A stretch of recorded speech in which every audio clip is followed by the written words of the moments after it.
Boa noite, turma. Boa noite, Sérgio. Boa noite, tudo bem? Como é que tá as Aguardar coisas? mais 2 minutinhos aí. Cadê Carol? Carol tá aqui, já tá acompanhando aqui comigo também. Ah, tá. Tranquilo, então. E aí, como é que tá as Che- coisas? Tudo bem, e aí? Como tá a pandemia aí? Como é que tá funcionando a cidade? Tem muito caso, não? Mas hoje tivemos dois casos. Depois de mais quase 30 dias, a gente veio ter dois casos hoje. Certo. E uma pessoa que veio de Salvador e outra que veio de São Paulo. É aquela história, né? São os confirmados, mas a gente sabe que Sabe que tem mais, né? tem mais. Pelas estatísticas aí, vai ter caso de preocupação, é uma situação de brumada aí, né? Aqui tem muito porque tem uma empresa Planova, né, que estava presta serviço em Urandi. E lá, nessa empresa, tinha mais de 40 casos, né? E a empresa tem 700 funcionários. Desses 700, eles colocaram cerca de 300 em layoff, né? Que é a expressão que usa aí no direito americano, férias coletivas. Mas 400 continuaram trabalhando e tiveram contato com esses 41 que foram confirmados. Desses 41, suspeita-se que tenha vários daqui de Brumado. Uns 4 ou 5 já foram confirmados que eram daqui. Só que eles estão lá. Mas acho que provavelmente eles devem ter vindo aqui, os caras não deixam de vir, né? E aí não se tem certeza se tiveram contato com pessoas daqui. Sem contar que semana passada pegaram um cara transportando pessoas, não é desses ônibus, da zona rural para a zona urbana, e o cara sabia que estava infectado, né? E o ônibus estava cheio quando denunciaram esse caso aí. E aí é desse tipo, né? O pessoal não respeita muito as normas de segurança sanitária e acaba. Tem muito caso, assim, que a Secretaria de Saúde notificou, já tem uns 1.000, mas não teve nenhum óbito, assim. Teve uma senhora que era de Ituaçu, ela estava na UTI aqui. E outra que foi recentemente para Salvador. Mas, em regra, é isso mesmo. Todo mundo tá com medo aí. Tá tipo o livramento mesmo. Um absurdo, cara. Esse caso aí é uma estupidez sem É precedentes, né? estupidez, é. O cara sabendo, né? E quem acha que é assintomático, né? Mas ele sabia. E aí denunciaram também, que aqui tá assim, se o cara estiver fazendo festa e outros souber, eles denunciam, a polícia vai, e tá uma confusão por conta disso. Igual Guanambi, né? Tá desse jeito. Enfim, vamos lá, né? Semana que vem nós temos nossa avaliação, né? Essa aula referente ao feriado, se vocês quiserem, a gente combina e faremos ela no dia, hoje é primeiro, podemos fazê-la no dia 15, se vocês não tiverem avaliação. Aí a gente se fala pelo WhatsApp, né, para não ficar faltando conteúdo. Tranquilo? Tranquilo. Por mim, tranquilo. Beleza, então. Vou Bem, desativar o microfone aqui. Abraço. tranquilo. Olha, então nossa aula de hoje é sobre a redemocratização e a Constituição de 88, né? Então esse processo de redemocratização, ele nos remete a falar dali, a partir de 1979, nós já tivemos alguns movimentos para flexibilizar o regime militar, vamos dizer assim, suavizar, né, o regime militar. Isso veio assim de forma prática com a chamada Lei da Anistia. Então a Lei da Anistia ela foi de 79, né? E essa emenda número 11, ela revogou todos os atos institucionais. A gente viu na aula passada que durante o período da ditadura militar, de 64 até 85, o governo militar ele governava por atos institucionais. O que era isso? A Constituição vigente era de 46, né? Constituição liberal, incorporou todas aquelas conquistas pós-Segunda Guerra, extrema valorização dos direitos humanos, dos direitos fundamentais. Era a época de Vargas, que conseguiu aprovar aquelas leis do subsolo, então, proteção do subsolo, tudo isso veio na emenda de 46. Mas aí veio o golpe, né, em março de 64, ou 1º de abril para muitos, e aí o regime passou a funcionar à base de atos institucionais, que na verdade eram decretos emanados da autoridade militar e que anulava na prática toda aquela construção da Constituição de 46. Mas em 79, já pressões da sociedade, dos políticos que estavam no exílio, tudo isso, e o mundo civilizado de olho no Brasil. E aí essa lei da anistia foi promulgada no intuito de fazer o que a gente chama de anistia de mão dupla. A anistia de mão dupla, na verdade, ela protegeu os militares que infringiram a lei, porque todo mundo sabe historicamente que quem quebrou a ordem institucional foram os militares.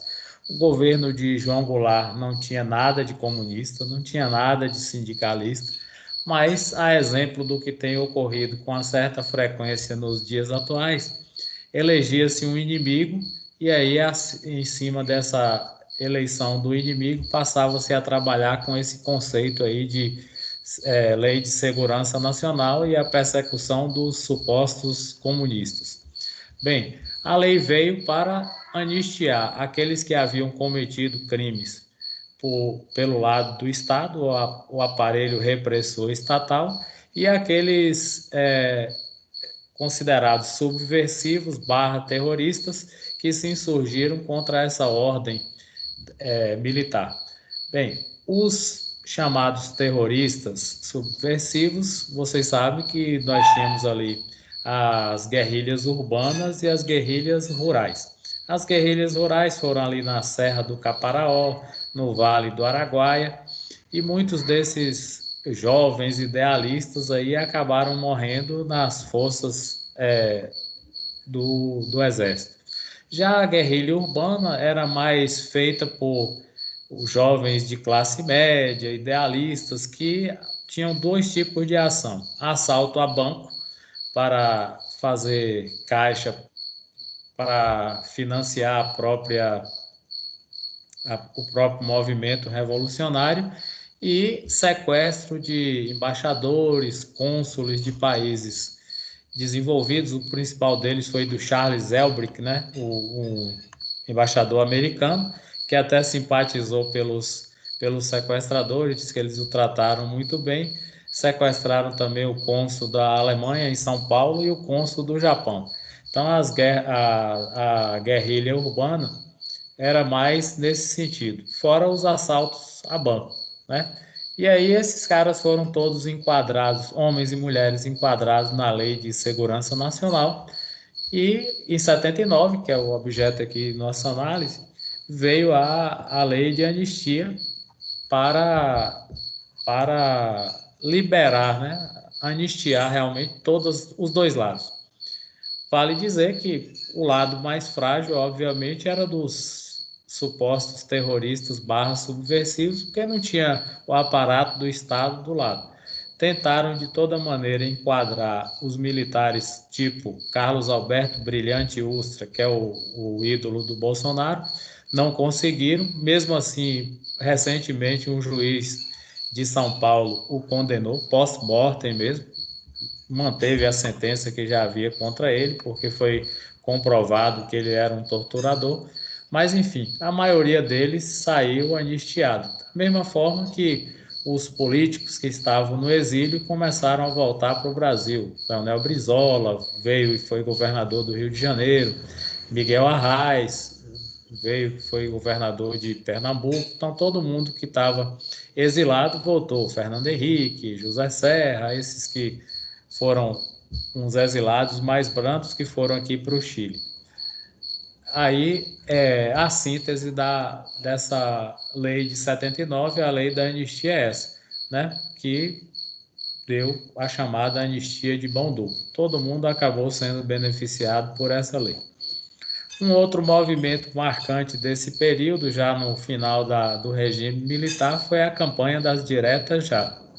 Vocês lembram que o ato institucional número 1, a primeira resolução tomada pelo regime militar foi suspender as eleições diretas para a presidência da República. Então, o Castelo Branco, que entrara para inibir a implantação de uma república comunista no Brasil e restituir a ordem democrática muito rápido, ele fez o inverso. A primeira coisa que ele fez foi o AI-1, foi acabar com as eleições diretas para a presidência da República. E aí, já em 84, no ocaso da ditadura militar, a campanha das diretas começa, né? Foi uma PEC, e aí pedia, né, o retorno das eleições diretas para presidente. Essa campanha ficou conhecida como Direta Já, foi proposta por um deputado do Mato Grosso, chamado Dante de Oliveira, e ela faltou 22 votos na Câmara para ser aprovada, né? Não passou. Então, as primeiras eleições que nós tivemos após o fim do regime militar foram eleições indiretas, né?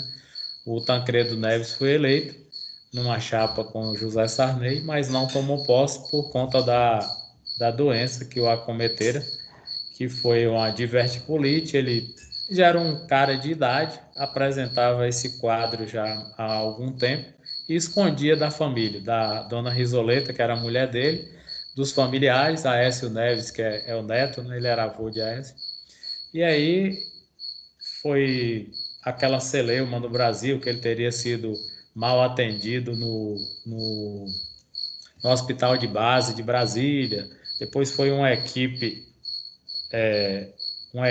de São Paulo para atendê-lo lá, e depois ele foi removido para São Paulo e mesmo assim não conseguiu se recuperar dessa doença, acabou morrendo. A morte de Tancredo foi no dia 21 de abril, e na época, como sempre, nós temos as famosas fake news, dizia-se que ele teria morrido no dia 19 de abril e teria postergado a divulgação dessa morte para dizer que ele morreu justamente no mesmo dia do Tiradentes, né? Que foi 21 de abril a morte. Mas eu creio que é fake news mesmo, ele morreu, e coincidentemente morreu em 21 de abril. Se morreu antes, conseguiram esconder muito bem os dados das pessoas. Enfim, esses dois movimentos marcam essa primeira fase aí, a emenda da anistia, que é a Lei 6683 de 79, e a campanha das diretas, que foi abortada. Não deu certo. Aí, bem, no governo Sarney, nós vamos ter já eleita a chapa indireta, né? O Tancredo Sarney venceu Maluf e Mário Andreasa, né? Mário Andreasa era ex-ministro do interior do regime militar, e Paulo Maluf tinha sido prefeito de São Paulo, conseguiu comprar lá vários membros do partido do governo, que era a Arena, e acabou sendo um dos candidatos à presidência. Perdeu vergonhosamente no colégio eleitoral. E aí, com Sarney eleito, Tancredo morre, Sarney fica no poder. E aí o grande salto na biografia de Sarney foi a convocação da Assembleia Constituinte para promulgar a Constituição de 88, que está vigendo até hoje. E aqui vocês veem, nesse primeiro parágrafo que eu coloquei aqui, o José Afonso da Silva, que é um grande constitucionalista da USP, ele fala que não houve convocação da Constituinte. Aqui é um dado técnico, tá? José Afonso da Silva, ele divide a Assembleia Constituinte em dois tipos. Um é a Assembleia Constituinte Originária, tá? Ele quer dizer com Assembleia Constituinte Originária são aqueles deputados e senadores que são eleitos com o fito único de elaborar uma nova carta política, uma nova Constituição.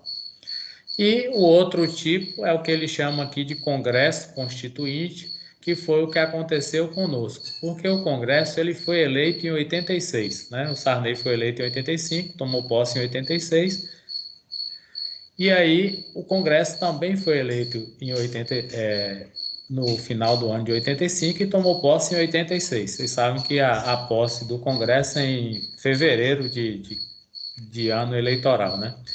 E aí o que acontece? Esse mesmo Congresso que for eleito, ele vai ser o Congresso Constituinte. Então ele vai elaborar uma Constituição. Então, como nós já vimos lá em Teoria Geral da Constituição, o Congresso Constituinte, a instauração de uma Assembleia Constituinte, originariamente ela é feita pelo Poder Constituinte Originário, né, o PCO, não confundir com o Partido da Causa Operária. Então, o Poder Constituinte Originário ele tem poderes ilimitados para elaborar o texto constitucional e assim que esse fica pronto, o Poder Constituinte Originário ele é desativado, automaticamente ele é extinto, ele é criado única e exclusivamente para elaborar a Constituição. E nesse caso do Brasil, assim não aconteceu, porque o Congresso que criou a Constituição, votou e promulgou em 5 de outubro de 88, ele permaneceu legislando, né, até dentro da própria Constituição que ele mesmo criara. Então, aqui responde essa afirmação de José Afonso da Silva, que tecnicamente não houve a convocação de uma Constituinte, e sim um Congresso Constituinte que se arvorou em Assembleia Constituinte e acabou promulgando a Constituição de 88, que é essa que está vigente. Bem, ela teve algumas inovações. Primeiro delas foi a possibilidade da participação do povo através da emenda popular. Então, a emenda popular ela era organizada por, no mínimo, 3 organizações da sociedade civil. Exemplo, OAB, Conselho Federal de Medicina, Conselho Federal de Farmácia, CREA, CREA Regional, Conselho Federal de Engenharia, qualquer dessas organizações de âmbito nacional, bastava 3, elas iam encaminhar essa proposta de emenda popular contendo não menos que 30 mil assinaturas. Mais à frente a gente vai ver aqui como é que isso foi aproveitado no texto constitucional atual. Então, nós tivemos várias emendas populares e aí o Congresso recepcionava essas emendas e o que fazia com elas? Ele pegava essas emendas e iam transformar em lei. Se houvesse emendas, o pedido de emenda parecido, eles iam remeter para uma chamada comissão de sistematização, e aí essa comissão se encarregava de filtrar, mais ou menos o que acontece hoje quando você tem aqueles processos repetitivos, né? Aquelas demandas repetitivas que sempre estão batendo nos tribunais, aí o tribunal faz o quê? Ele uniformiza, né? Então você tem ali 10 tipos de pedido de pensão de alimentos. Então, o que o tribunal faz? Ele uniformiza esses pedidos e cria uma jurisprudência para facilitar. Então, a partir daquele momento, daquela súmula ou daquela jurisprudência, os magistrados vão julgar sempre da mesma forma. Então, aqui na emenda popular era algo parecido. Então, uma sociedade aqui dessa, tipo OAB, ela pedia mais garantias na execução de precatório, vamos dizer assim, mais agilidade. Aí uma outra entidade pedia quase a mesma coisa, só que com um texto diferente. Então, essa comissão de sistematização, ela se encarregava de enfeixar tudo ali e dizer, ó, o objeto do pedido das emendas é esse, agilidade no pagamento de precatórios. Pronto, aí eles elaboravam o texto mais ou menos em cima disso aí. Aí como eu falei, como é que ela vai ser aproveitada ou foi aproveitada na Constituição atual. Está lá no artigo 61, né? Se nós quisermos propor uma emenda, nós vamos ter que fazer isso aqui, só que agora, diferentemente do processo de construção da Constituição, o formato, o modelo que nós devemos enviar essa proposta de emenda vai ser mais dificultoso. Então, vamos fazer aqui a leitura do 61 da Constituição. Primeira coisa, as leis complementares e ordinárias cabem a qualquer membro ou comissão da Câmara, do Senado, do Congresso, ao presidente da República, ao STF, aos tribunais superiores, ao Procurador-Geral da República, e sobrou dois aqui de última, na rabeira aqui, né? Na última, cidadãos. Bem, todos esses aqui, gente, ó, que a gente leu aqui no artigo 61, são considerados legitimados universais. Tá? O que são legitimados universais? Qualquer deputado pode propor uma lei, não é assim? Basta que ele tenha o apoio de outros membros, o apoio do seu partido, ou sinta que a sociedade esteja inclinada a dar apoio a essas emendas. Hoje, em época de rede social, o cara quer aí um projeto, ele vai lançar essa consulta, tem lá o Cajuru que fala, só voto no Senado tudo aquilo que os meus eleitores pedirem, né? É um populismo ali no Senado. Mas, enfim, se os cidadãos quiserem fazer hoje, isso é possível. Só que o parágrafo 2º, ele vai dizer como isso vai funcionar. Então, olha aqui, ó, por iniciativa popular. Então, tem que ter 1% no mínimo do eleitorado nacional. Nas eleições de 2018, nós tínhamos ali mais ou menos 146, 147 milhões aptos a votar, tá? Então, vamos arredondar aqui esse número para 150 milhões. Então, de cara, nós precisaríamos aí de 1,5 milhão de assinaturas para propor uma emenda à Constituição. Beleza. Só que esse 1,5 milhão, ele tem que ser distribuído por ao menos 5 estados. Qual o objetivo dessa ressalva aqui? São Paulo é o maior estado da federação, tem uma população enorme. Então, se houvesse uma mobilização de São Paulo, no instante, 1,5 milhão de votos de assinaturas seriam angariadas para esse projeto. Então, para dar mais capilaridade, mais estados participarem, instituiu-se que seriam 5 estados. Então, digamos, vamos pegar os 5 maiores colégios eleitorais: São Paulo, Rio, Minas, Bahia, Porto Alegre ou Ceará. Tá essa disputa aí, hora é um, hora é outro. Vamos dizer que é o Ceará, que é o 5º maior colégio eleitoral. Pronto. Então, digamos que cada um tivesse 300 mil votos, já está encaminhado. Acaba por aí? Não. Em um deles, não pode ter, ou em nenhum deles, menos de 0,3% dos eleitores. Por quê?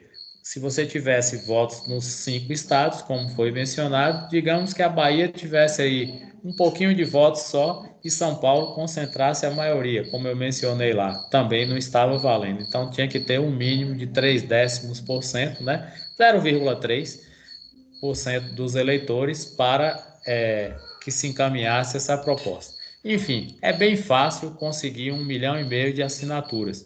Só que a população atualmente está desmobilizada e os próprios políticos se encarregam de preencher esse vácuo aí, né?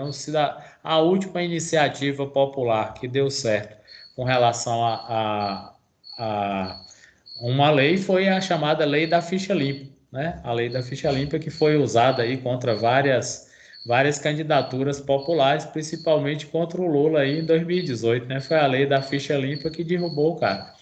Enfim, então que fique bem claro, a emenda popular ela surge ainda no anteprojeto da Constituição de 88 e depois ela vai ser colocada no texto constitucional no parágrafo 2º como capacidade postulatória de nós cidadãos encaminharmos uma medida, né, de cunho popular para ser aproveitada na Constituição. Claro que se nós encaminhássemos essa medida hoje, nós iríamos fazê-la por emenda. E no caso da emenda, a gente já comentou lá em teoria geral da Constituição, que há uma limitação para a emenda, né? Vou falar disso lá no final, que tem determinadas, as chamadas cláusulas pétreas que não podem ser objeto de emenda. E aí uma análise política da Constituição, que foi a forma como ela foi encaminhada, né? A Assembleia Nacional Constituinte foi encaminhada. Você observa que no primeiro parágrafo, né, 42% das cadeiras estavam ocupadas por representantes do grande capital, né, os empresários, associações de patronais, e os trabalhadores apenas por 12%. Então aí você já viu que a Constituinte, a Constituição, ela refletiu mais o ideal do grande empresário do que propriamente dos trabalhadores. E ainda tem gente aí dizendo que a Constituição é comunista. Então você vê aí, grande parcela dos membros da Assembleia representava o interesse do agronegócio, fazendo lobby pela aprovação do texto de interesse dos ruralistas. Na verdade, foi isso que aconteceu. A Constituição, embora ela tenha conseguido trazido vários avanços para a classe trabalhadora, os grandes beneficiários são sempre a classe dominante, o empresariado. Bem, a expressão Constituição Cidadã foi cunhada por Ulisses Guimarães, que era o presidente da Câmara na época, né, e presidente do MDB, figura de proa da Constituição. Foi ele que criou essa expressão Constituição Cidadã, porque justamente pela participação popular no processo de elaboração através dessas chamadas emendas populares. E aí a Constituição, ela traz a proteção dos direitos individuais, que nós já falamos bastante, consagra o Estado democrático de direito e logo de cara ela traz aí nos seus fundamentos a soberania, cidadania, dignidade da pessoa humana, valores sociais do trabalho e o pluralismo político, tá? Isso aqui para os concurseiros de plantão, os professores de cursinho, para você decorar o que é fundamento da República, você vai pegar o início de todas essas palavras, você vai encontrar aí soci diva plu, né? Que é soberania, cidadania, dignidade, valores sociais do trabalho e da livre iniciativa e pluralismo político. Você percebe aqui pelo inciso 4 que ela é uma Constituição capitalista, mas os três loucados aí dos bolsonaristas vão dizer que a Constituição é comunista. Não tem nada a ver. A própria Constituição, ela traz no seu bojo uma reafirmação dos valores sociais do trabalho e da livre iniciativa. Isso aqui é a síntese do capitalismo, né? Bem, aí nós vamos ter aqui como ela é dividida. Então, a nossa Constituição, a gente já falou que ela é dogmática, porque espelhou todas as correntes políticas, claro, com preponderância dos mais ricos, como a gente mencionou. Ela é dogmática, ela é analítica, ela é rígida, e ela traz aqui em três partes: o preâmbulo, o corpo e as disposições transitórias. O preâmbulo, nós já vimos lá no direito constitucional, teoria geral do direito constitucional, que ele não tem eficácia normativa. O que é eficácia normativa? O preâmbulo, ele não é um artigo da Constituição. O preâmbulo, ele não condena ninguém. Então, juiz, ministro de Tribunal Superior, ele não vai condenar você, não vai condenar com base no preâmbulo. O preâmbulo, ele traz lá uma espécie de princípios que vão nortear a própria Constituição. Houve, inclusive, uma ação direta de inconstitucionalidade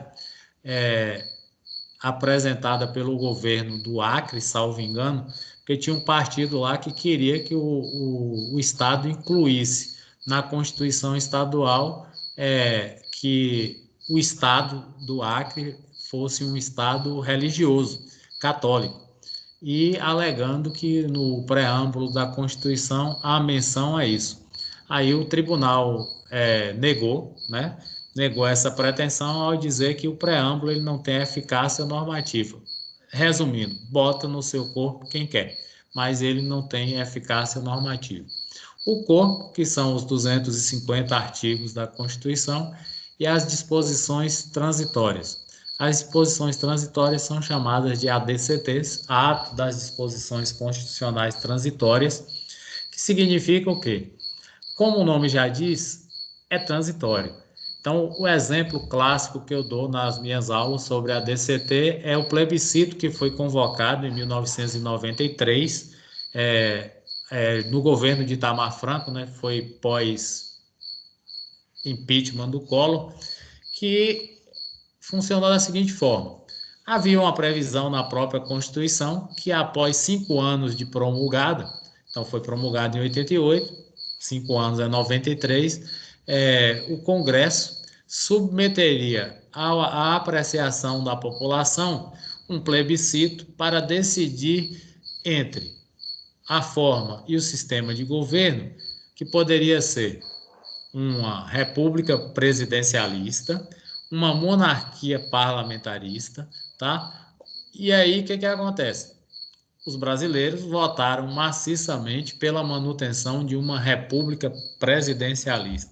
Então, como havia uma disposição transitória nesse sentido, um artigo na Constituição com esse objetivo, ele se exauriu, foi votada e aí ele acabou, perdeu o sentido. É isso que é uma disposição transitória, tá certo? Depois eu vou mencionar outra lá na frente. Por exemplo, os territórios. Havia uma disposição na Constituição, uma disposição transitória para acabar com os territórios. Qual é o território mais famoso que a gente conhece? Fernando de Noronha. Ele acabou e passou para a tutela de Pernambuco. Então, essa disposição transitória, ela exauriu, porque o que foi previsto na Constituição realizou-se, perdeu o sentido. Tá? É isso que é a disposição transitória. Então, aqui a explicação, né? A primeira não possui conteúdo jurídico, que é a eficácia normativa, apenas político, não constituindo óbice material ao poder do Congresso, segundo jurisprudência do próprio STF. Nesse sentido, tampouco vincula estados e municípios, razão dessa ausência de força normativa, que é o que eu acabei de falar. Então, o corpo se destaca o artigo 5º, que é bem famoso, todo mundo conhece, que é o das garantias e dos direitos, liberdade de expressão, propriedade, privacidade, inviolabilidade de domicílio e de correspondência. Claro que alguns deles aqui são relativos, não são absolutos, a gente já falou lá nas aulas de constitucional, né? Não são absolutos. Trouxe também os chamados remédios constitucionais, o próprio habeas corpus e o mandado de segurança que tinha previsão desde lá da Constituição de 34, aquela lá do Vargas, e uma inovação que foi o habeas data. O habeas data é aquele instituto que você vai manejar caso tenha um dado seu sonegado pela autoridade pública. Como é que funciona? A gente já estudou isso lá também, Teoria Geral da Constituição. Você vai e bate as portas do INSS, por exemplo, e ele sonega uma informação que é de fundamental importância para que você promova a sua aposentadoria. Então, você vai tirar o print da conversa, né? Hoje é normal assim, em caso de pandemia, e vai mostrar para o judiciário, para a autoridade, que você tentou, pelas vias administrativas, colher essa informação e foi-lhe negado. Então, aí você pode impetrar o habeas data. O habeas data nada mais é do que libere, né, os dados.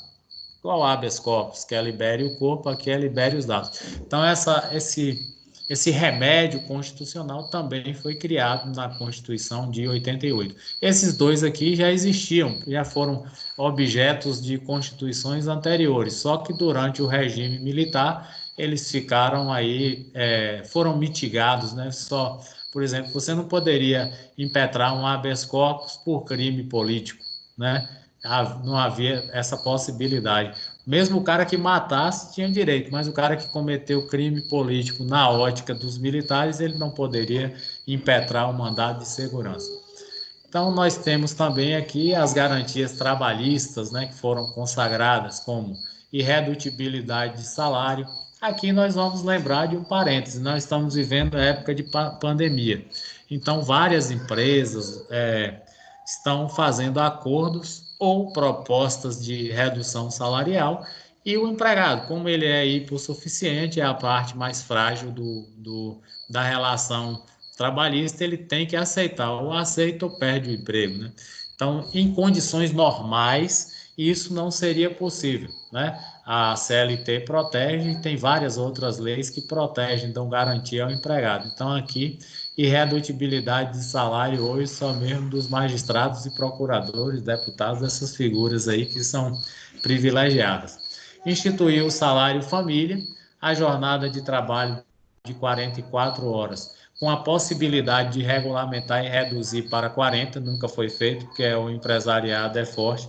Vale dizer que eles falam que a produtividade se reduziria, mas não é verdade que na Alemanha os funcionários trabalham entre 36 e 38 horas por semana. É o país mais rico da Europa, um dos mais ricos do mundo, e a produtividade é elevadíssima. Então, aqui no Brasil, poderia se criar mais empregos se reduzisse a jornada, mas o empresariado daqui é selvagem, é inculto, enfim.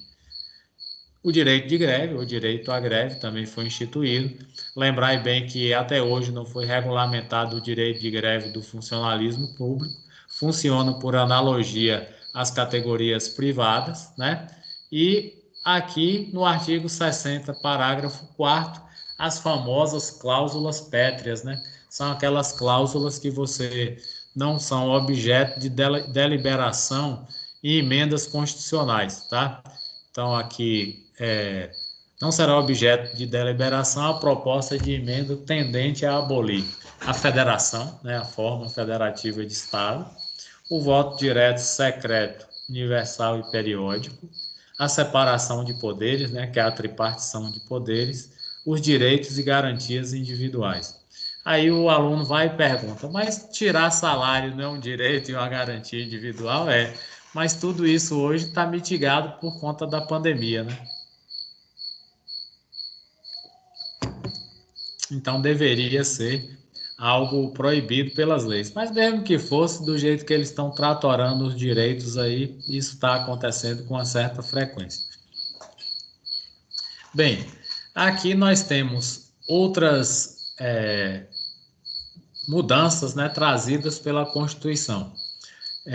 Fortalecimento do Ministério Público. Vocês sabem que o Ministério Público, ele deitou e rolou aí no período da Lava Jato, né? Deitou e rolou aí na Lava Jato. E o Ministério Público, um dos entusiastas da aumento das garantias dele, né? Proteção das garantias. Seja bem-vindo, Aldeci. A proteção das garantias foi de um ex-ministro do Supremo Tribunal Federal chamado... Valeu, Sérgio. Tudo bem, irmão? Paulo Sérgio Sepúlveda Pertence, que hoje é um advogado, ele sempre foi muito bom, bem conceituado, ele advoga só em tribunais superiores, STJ e STF, e aí ele foi um dos caras que trabalharam bastante para ampliar as garantias, fortalecer o Ministério Público, né? E aí, em um dado momento, ele disse que ele havia criado um monstro, porque o Ministério Público, vocês estão observando aí, tem os rachas, né, as correntes dentro do próprio Ministério Público.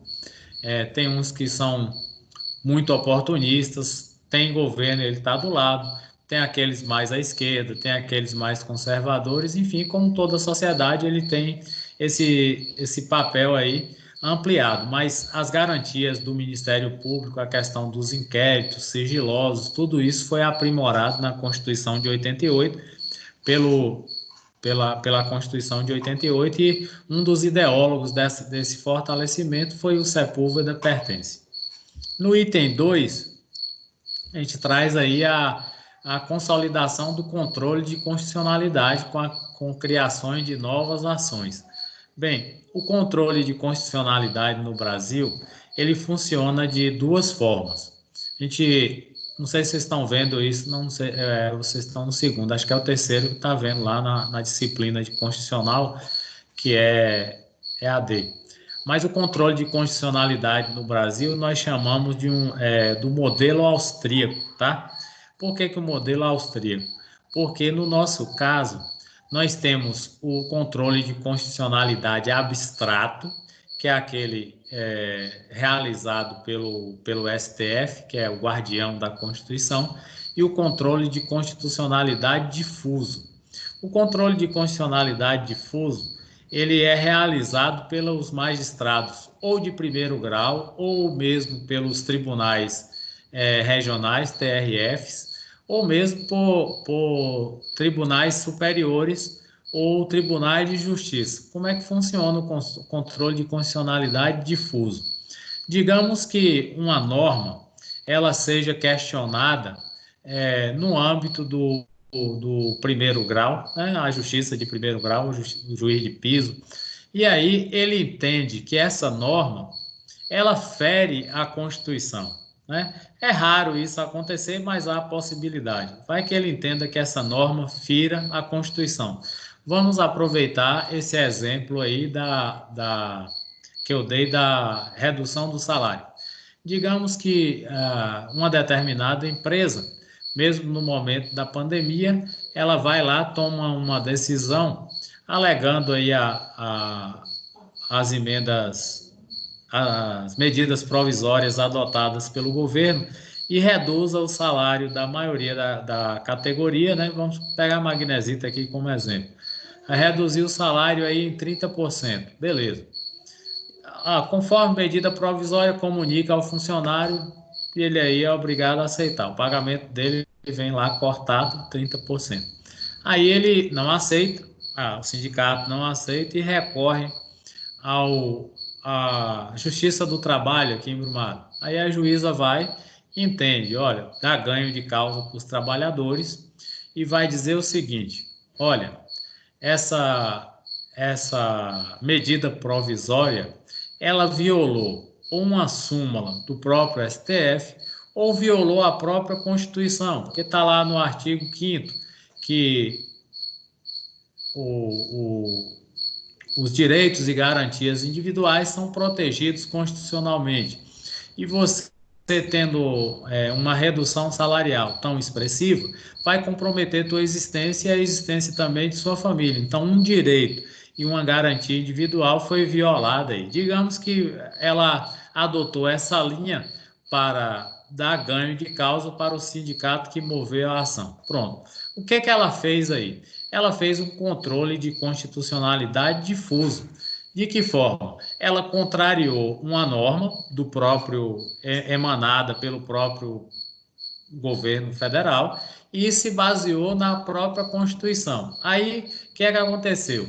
A empresa, irresignada, não concordou, claro, e aí recorreu ao Tribunal Regional do Trabalho, né, ao Tribunal Federal do Trabalho, e essa decisão da juíza aqui, estou dando um exemplo que aqui temos uma juíza, foi confirmada. E resignada ainda, a empresa recorreu ao STF. Pronto. Recorreu e o STF confirmou a sentença da juíza aqui de baixo, da juíza de piso, juíza de primeiro grau do trabalho. O que ela fez? Ela fez controle de constitucionalidade difuso, porque ela contrariou um ato emanado do Poder Público Federal, alegando que esse ato violou um dispositivo constitucional. Então, ela exerceu um controle, porque se ela deixasse passar, não teria choque, ninguém atentaria para esse fato. Então, ela acabou de fazer um controle difuso de constitucionalidade. Já o controle abstrato, outro detalhe, no controle difuso de constitucionalidade, o interesse aqui é interpartes, tá? Então, afetou quem? Afetou o sindicato dos mineradores que propôs a ação e afetou a empresa, no caso a Magnesita, que eu usei como exemplo. Então, o efeito é interpartes. Para que um outro sindicato obtenha o mesmo sucesso, ele vai ter que impetrar uma ação também no mesmo sentido. Porque nas ações de controle concreto, Nas ações de controle concreto, as ações são interpartes. Nas ações de controle abstrato, elas são erga omnes, afetam todo mundo. Agora, no momento em que o STF acolheu a decisão dela e publicou uma súmula, caso ele assim o faça, determinada essa situação tal e tal e tal, ela fere dispositivo constitucional e jurisprudência do próprio STF. Aí dá um número de súmula e diz que essa súmula é vinculante. Então, a partir desse momento, nenhum juiz mais pode decidir contrário a isso. Isso aí é que é o controle de constitucionalidade abstrato que afeta a todo mundo, afeta o país inteiro. E várias outras ações que foram criadas também após a Constituição de 88. Ação direta de inconstitucionalidade, aí é controle concreto. Tem os legitimados ali a partir do artigo 102, né? 102 no STF, 105 no STJ. Ação declaratória de constitucionalidade, que é a chamada ADC. ACO, ação de controle de constitucionalidade por omissão, quando o poder público é omisso, a Câmara é omissa, o Senado é omisso. Então, várias ações foram criadas na Constituição de 88 para que você exercesse seu direito. A própria ADPF, tudo isso, se vocês não estão vendo aqui, a gente vai ver depois em controle de constitucionalidade. O aperfeiçoamento do STN, né, Sistema Tributário Nacional, aqui foi uma recepção do CTN, o Código Tributário Nacional, tá? Detalhamento das normas da administração pública. Isso aqui é bem clássico, a gente fala direto, que a administração pública é regida por princípios, né? Aquele famoso LIMP, né? Do verbo limpar. Então, legalidade, impessoalidade, moralidade, publicidade e eficiência. Então, é o LIMP. É isso que norteia a administração pública. Não pode ter atos obscuros, né? Isso é passível aqui de quê? De controle também de constitucionalidade, ação popular ou ação civil pública. Exemplo, a Prefeitura de Livramento vai fazer um concurso para preencher vagas de professores. Então, uma regra que o edital ele tem que ser divulgado pelo menos com 90 dias de antecedência. Digamos que ela viole essa regra, divulgue esse edital, digamos hoje, que é 1º de junho, e as provas seriam realizadas tipo 10 de junho. Então, é passível de questionamento na justiça, uma ação popular, porque fere a probidade administrativa, né? Então, vai ser uma ação popular, por um ato de improbidade, ou mesmo uma ação civil pública, caso seja manejada pelo algum ente da federação, uma prefeitura, que é um município, o próprio Estado ou a União. E mais os legitimados, que é o Ministério Público, a Defensoria Pública ou uma associação de classe com mais de 1 ano de funcionamento. Então, poderia manejar essa ação civil pública, caso tivesse violado um desses princípios aqui. Então, grava bem aí o LIMP, né, do verbo limpar. Legalidade, impessoalidade, moralidade, a publicidade e a eficiência. As normas para proteção de minorias e meio ambiente. O meio ambiente a gente vai falar até mais à frente, que é o famoso artigo 225, foi dedicado todo ele ao meio ambiente. Fortaleceu a separação de poderes, que é a famosa tripartição de poderes, baseada ali no Montesquieu, executivo, legislativo e judiciário.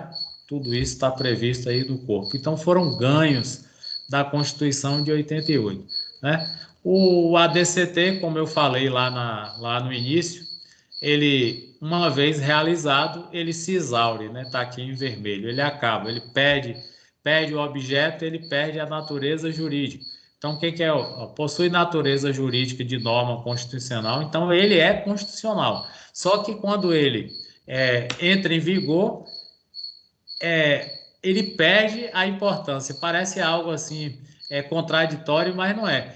Entrou em vigor, realizou aquilo que foi previsto, aquilo que é transitório, ele vai perder seu objeto. Aqui tem um exemplo, né? São normas de grande relevância na vida dos brasileiros atualmente, não obstante seu caráter transitório. Por exemplo, um direito social que foi trazido pelo ADCT, garantia de estabilidade à gestante, que é os 4 meses, e os 2 restantes por liberalidade, eles foram previstos pelo ADCT. O acesso à justiça, por exemplo, justiça gratuita, a criação do próprio juizado de pequenas causas, que é a Lei 9.099, ela foi criada com inspiração no próprio ADCT. O prazo para a implantação das defensorias tinha um prazo. Hoje, por exemplo, Brumado parece que a municipal está suspensa. Regra de organização do Estado, a extinção dos territórios, como eu falei, né? Você já viu lá que o mais famoso aí era Fernando de Noronha, era um território e foi passado para a administração do Estado de Pernambuco. Então, esse artigo do ADCT prevendo essa transformação do território de Fernando de Noronha em parte do estado de Pernambuco, ele se exauriu, não vai ter outra. Como é que ele vai pedir novamente, determinar novamente que Noronha passe para o controle de Pernambuco, se ele já passou? Então, ele teve o funcionamento de forma transitória. Uma vez realizada essa transição, ele acaba, tá? Beleza? Aqui vamos para um resumo da própria Constituição. O que ela trouxe aqui de inovações? Bem, o reconhecimento de indígenas e quilombolas como parte integrante da cultura e a seção de direitos. Está lá no artigo 215, parágrafo 1º. Né? Então, aqui, indígenas e quilombolas, que agora está essa polêmica aí do avanço da fronteira agrícola que quer invadir terras indígenas. Depois vem o meio ambiente, que é o artigo 225, ele trata exclusivamente do meio ambiente. Além do artigo 225, a gente tem as chamadas leis infraconstitucionais, a 6938, a 9605 e uma lei complementar também, 140 de 2011. Tudo isso foi criação da Constituição de 88. Direito do consumidor, artigo 30, inciso 32. Isso aqui também ensejou uma lei, né? Foi criada uma lei específica, que é a 8078/90, que é a lei do consumidor, defesa do consumidor. A gente tem essa disciplina, a gente vai trabalhar aí só direito do consumidor, né? Então, uma inspiração aqui no direito alemão, que vê aqui o direito do consumidor, que também a nossa carta é bem moderna, né? O direito do consumidor é bem moderno. E uma área boa também para o advogado atuar, porque é rápido, né? As causas são rápidas, paga pouco, mas é rápido, né? Disciplinou o concurso público como regra geral de ingresso no serviço público. Então, está lá no artigo 37, inciso 2. Também nesse artigo 37 tem lá as previsões legais para a redutibilidade de salário que eu mencionei aqui, né? Que deu aquela polêmica que a gente comentou até em sala de aula no ano passado, que estava sendo votada e aí foi interrompida, pediram vistas, né? Lembra que a gente parou nisso, agora que não vota mesmo, né? Então foi dado isso aí de forma inédita na Constituição, que é a previsão, porque antes a nomeação no serviço público atendia o quê? A pedido de políticos, de pessoas importantes. Ficou resguardado do alcance dessa legislação aqui a possibilidade dos cargos em comissão, dos cargos de confiança. Aí o executivo ele tem direito de nomear o legislativo, as prerrogativas dele, né? Rodrigo Maia, Alcolumbre tem direito a nomear ali assessores que não sejam concursados. No artigo 5º, os famosos direitos fundamentais e as garantias fundamentais. E aqui, na visão de alguns, houve uma excrescência aqui na Constituição. Que excrescência é essa? O nosso ensino, ele é dividido em 3 graus, né? Você tem aí o ensino fundamental 1, o ensino fundamental, que é 1 e 2, o ensino médio e o ensino superior. O ensino fundamental 1 e 2, ele vai ficar na órbita dos municípios, pelo menos a previsão assim, né? O médio ficaria ao cargo do Estado, dos estados, né?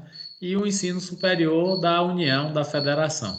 Só que aí o Colégio Pedro II, no Rio, permaneceu como o único colégio de nível médio na órbita do governo federal. Então, isso aqui está no artigo 242, parágrafo 2º. Inclusive, já caiu aqui umas 2 ou 3 vezes em provas da OAB mais antigas. Isso aqui, né? Quando ele faz aquela pergunta que eu mencionei aqui, que divide as instâncias e fala que todas pertencem ao que está disposto na Constituição. Mas, na hora de você responder, você vai dizer que tem uma exceção, que é o artigo 242. E geralmente cai como questão aberta, né? Porque se cair como questão objetiva, você identifica logo. É uma espécie de pegadinha, né? Ele vai dizer, o dispositivo constitucional que aprimorou o ensino no Brasil, disciplinou as competências município para ensino fundamental, estado para ensino médio e a educação superior fica a cargo do Ministério da Educação e Cultura na controle da União. Aí diz tudo bonitinho para você confirmar sim ou não fundamente. Aí você vai dizer sim, porém com ressalvas ou não, aí você vai depender. As duas respostas são cabíveis, mas você vai ter que o quê? Fundamentar com base no 242, parágrafo 2º, senão sua questão não está respondida, tá? Então isso aqui grava bem isso, que já caiu aí em 3 provas da OAB, provas abertas, né? No bojo lá de direito constitucional sempre cai isso. Bem, aqui enfatizar os direitos trabalhistas que foram consolidados, consagrados na própria Constituição, que o abono de 40%, do FGTS em caso de demissão e o seguro-desemprego. Seguro-desemprego você pode alcançar aí até 5 parcelas, a depender do tempo de trabalho, e você tem aí uma limitação, né? Você não vai receber na integralidade aquele salário que você ganha na ativa. Agora está, salvo engano, cerca de R$ 1.813, o máximo.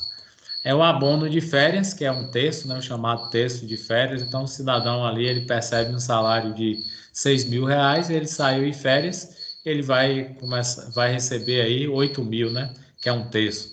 O 13º para aposentados, que foi instituído em 88, mas depois o Fernando Henrique começou a cobrar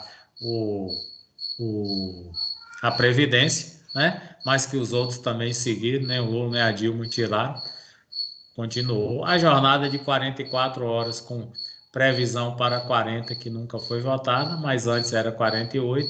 A licença maternidade, que passou a ser 120 dias, se houver liberalidade da empresa, pode ser até 6 meses, 180. E a paternidade de 5 dias. Direito de greve e a liberdade sindical, isso a gente já mencionou, foi garantido na Constituição de 88. Né? Então, todos esses são direitos trabalhistas.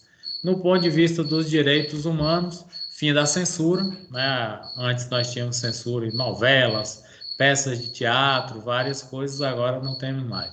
Liberdade de expressão, a sua liberdade termina onde começa a minha. O direito das crianças e adolescentes, aqui você tem a publicação do ECA, né? Estatuto da Criança e do Adolescente.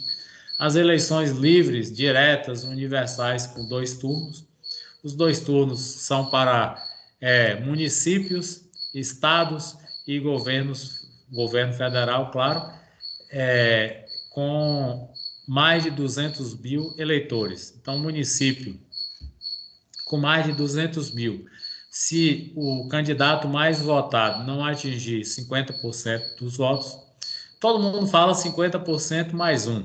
O Luiz Roberto Barroso, que hoje é ministro do Supremo, ele fala 50% dos votos.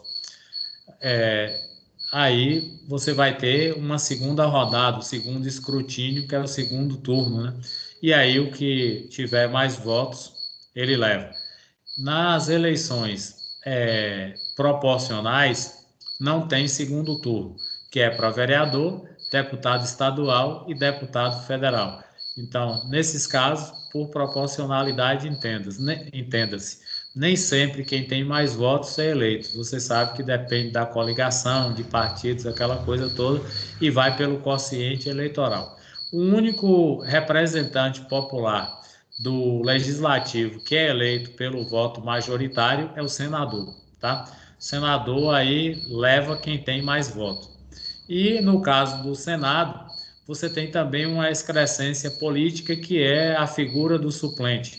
Você vota em Sérgio, mas Sérgio pode ter aí como suplente Fernandinho Beiramar e Marcola, do PCC.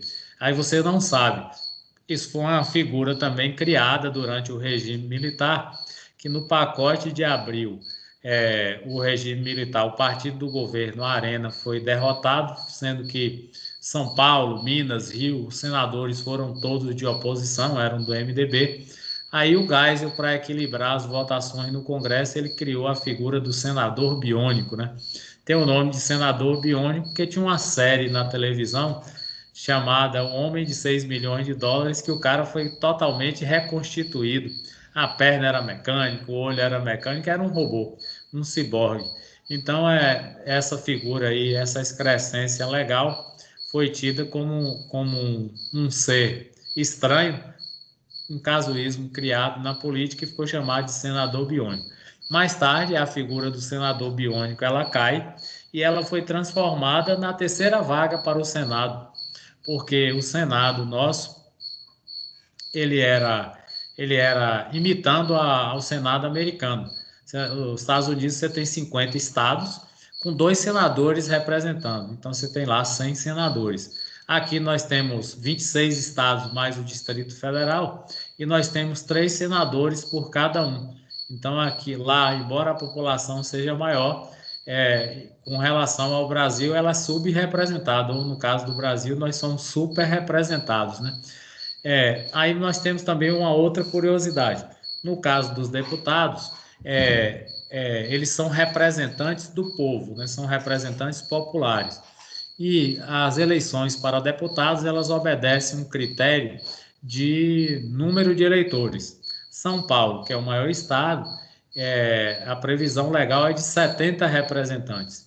O Acre, por exemplo, Sergipe, que tem populações menores, minúsculas, são 8 deputados federais. Então, um outro dado que está previsto também na Constituição. Você tem um mínimo de 8 e o máximo de 70. 70 São Paulo, Acre,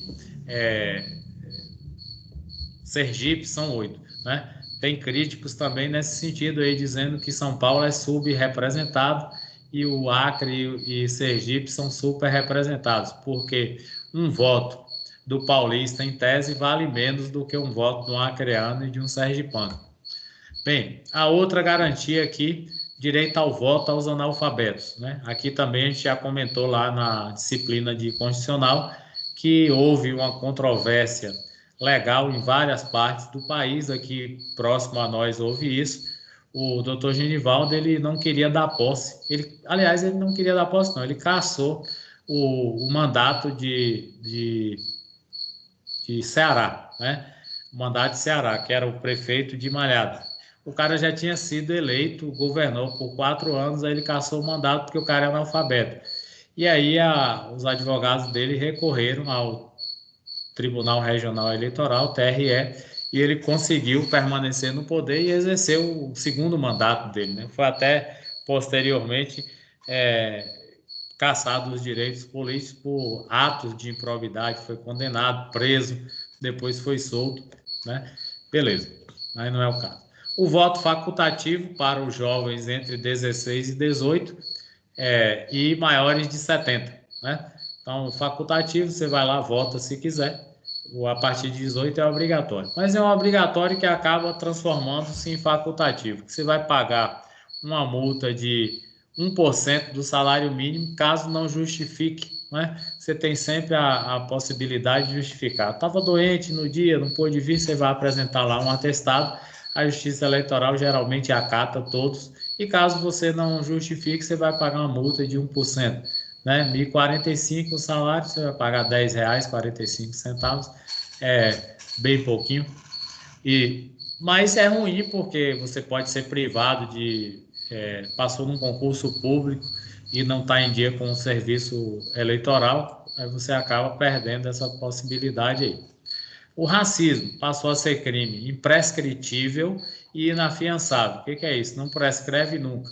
Inafiançável, não se pode pagar a fiança. Embora no Brasil dificilmente você vê alguém condenado assim. Nós temos aquela longa tradição de racismo mesmo, está entranhado, né? No nosso caso, tem um racismo velado, né? Aquele que não se demonstra, e aquele aberto mesmo. Você vê aí, tem leis que praticamente obrigam determinadas entidades a ter no mínimo 20% de negros. Só aí já é um indicativo que nós não somos, não temos que o racismo é institucionalizado, parecido com isso que lá está acontecendo nos Estados Unidos.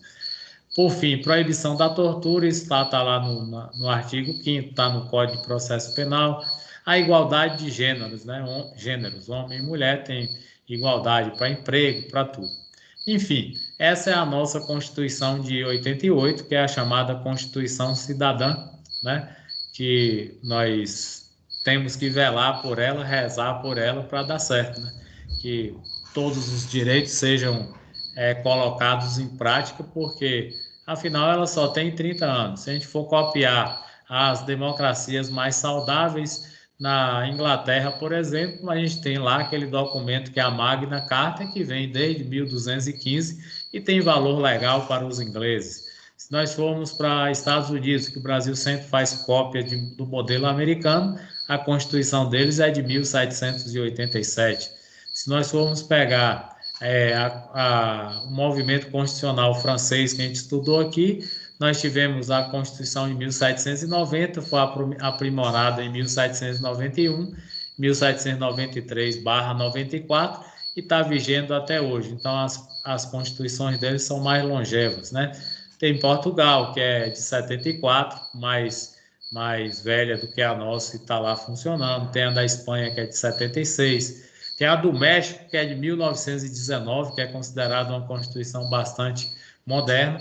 Enfim, tem que prevê direitos e garantias fundamentais. Enfim, devemos preservar a nossa, né? Tranquilo? Então, pessoal, vamos abrir aí para vocês fazerem perguntas. Meu amigo Guia, manifeste-se aí. Estou lhe aguardando.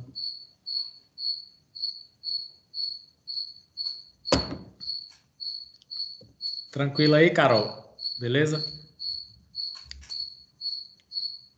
Tranquilo, Sérgio. Gostei da aula. Tranquilo? E você, Gerlando, como é que tá? Tudo tranquilo aí?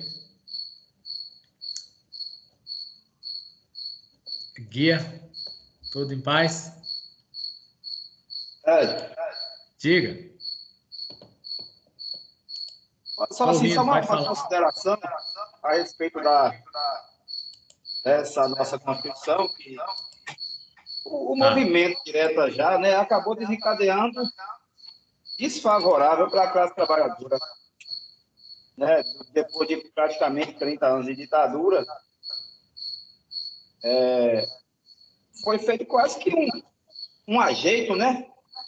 Entre os que já estavam nos poderes militares, que acabaram indicando José Sarney, isso. E depois foi quem permaneceu no poder. Isso. E o próprio Luiz Guimarães, que é uma figura reconhecida aí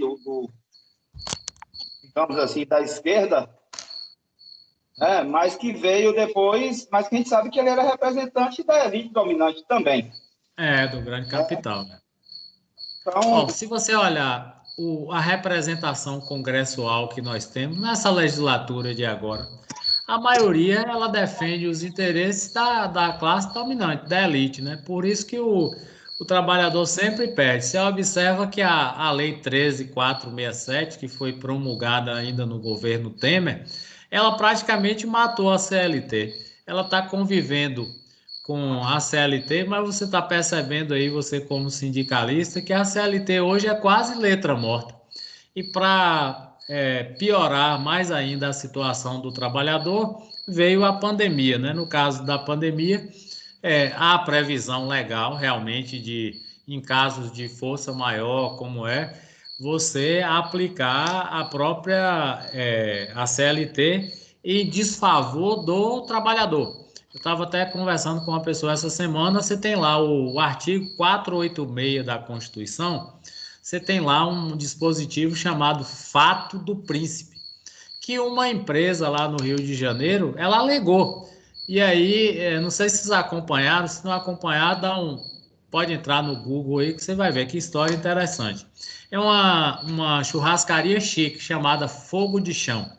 Então ela demitiu 400 funcionários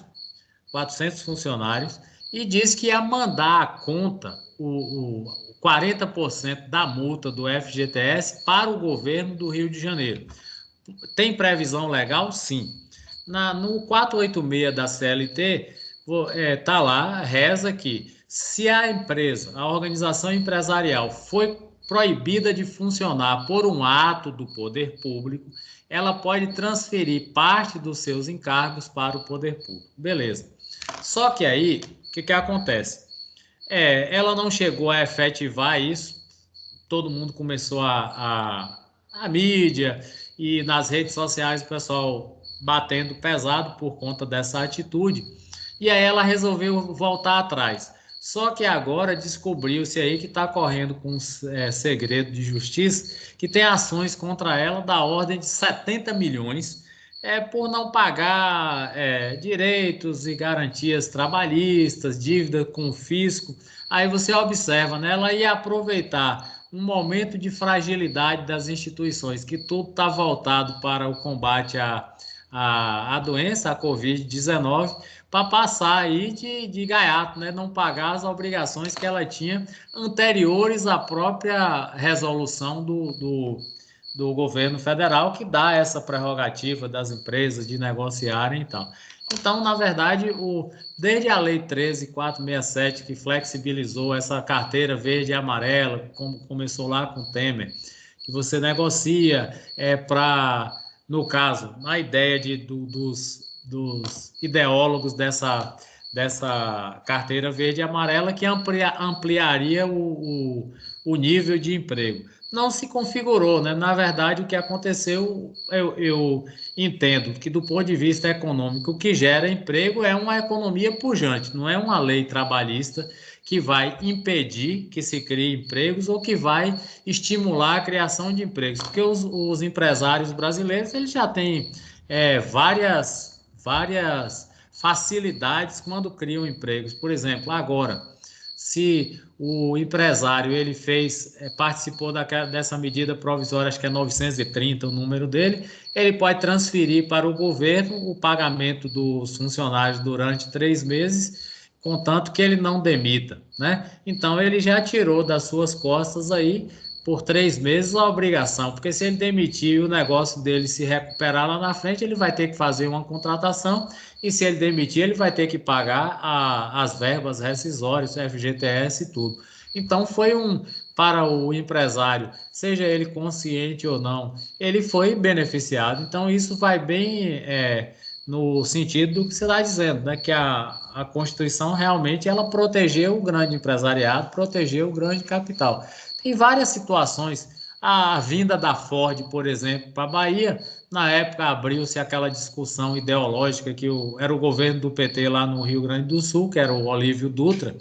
Ele recusou a receber porque ele entendeu que a instalação da Ford ia lesar os cofres públicos, porque o Estado teria que bancar parte da construção da planta, da fábrica, e depois dar uma isenção de impostos por um determinado período.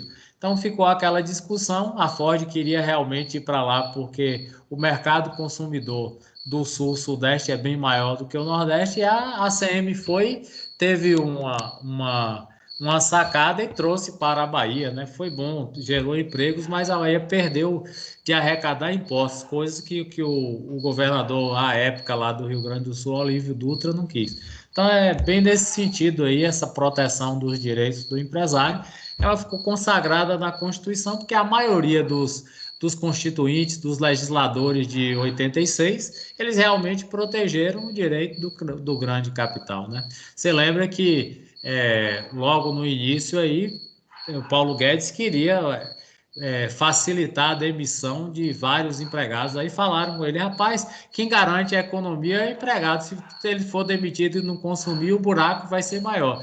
Então, de início, ele queria dar uma renda básica emergencial de 200, o Congresso propôs 500 e o presidente aumentou para 600, né? Isso é uma verdade.